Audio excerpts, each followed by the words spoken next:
last time we spoke, I asked you about Coach Tomlin.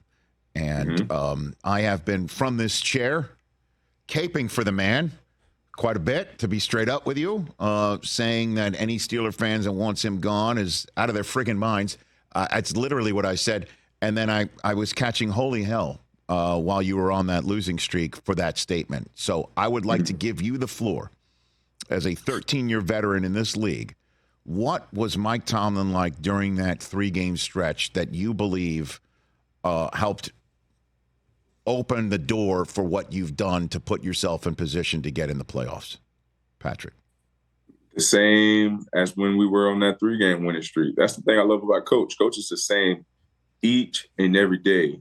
Every day, each and every week, creates different obstacles, different challenges, and Coach understands that. And there's going to be ebbs and flows throughout every season.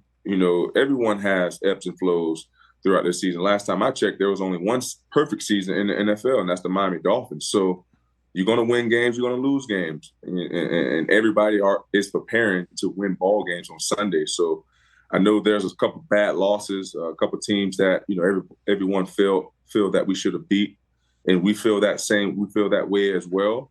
But you can't point the fingers on coaches all the time, because players are the ones out there having to execute certain calls. So Coach has been the same as he was when we was on a 3-game winning streak. So that's what I respect the most about Coach, is that no matter what the circumstances are, that you're going to get his best each and every time we show up for a team. I don't want you to call out anybody that you've had in the past who's not like that, but can you, honestly, not by name, I'm being deadly serious.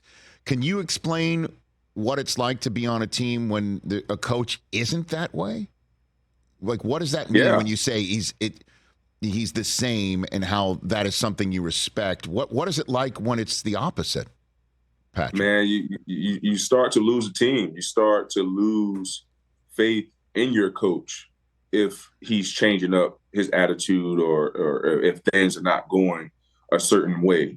Obviously it's your job, and you're in position to fix that. So why would you have an attitude towards where the season is going? The only thing you have to do is put your head down and go to work and try to get the guys to galvanize around you so you can get yourself out of that hole.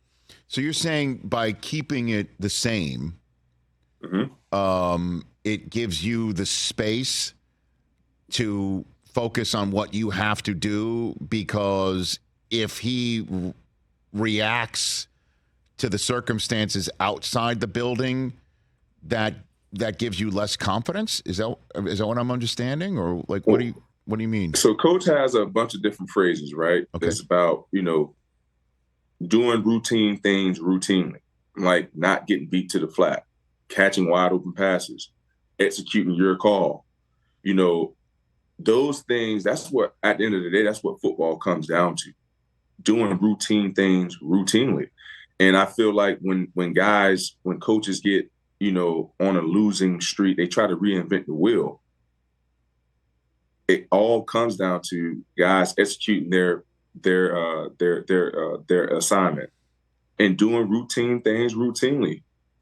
Point blank, period. There's no time. We're in the season. There's no time to reinvent the wheel. There's no time to try to put in new calls and doing, all this funky stuff to try to get ourselves out of the funk. When you find yourself in the funk, what you do, you go back to the basics. You don't try to do anything out of the ordinary, because we've seen the proof is in the pudding. When we do it right and everybody's on the same page, we're a hell of a team to beat.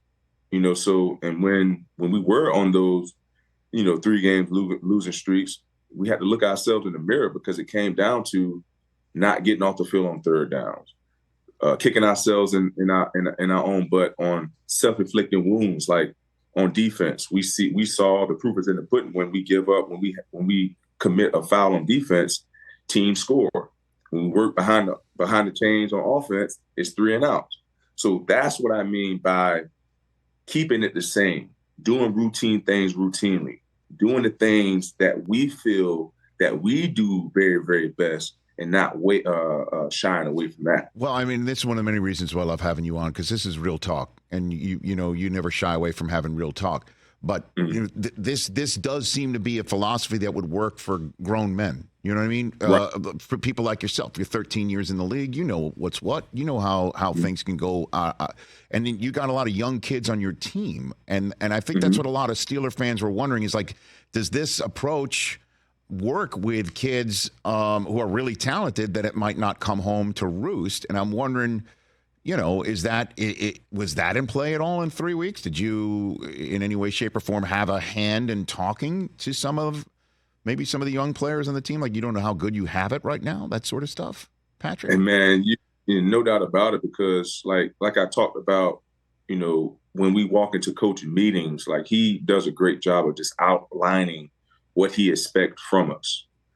And I'm not going to get into one of the team meetings that we had, but it was one of the ones that, you know, he touched some guys, and in my opinion, he really forced some guys to look themselves in the mirror, and that's what a coach is supposed to do. Forces guys to dig down deep to find their better selves.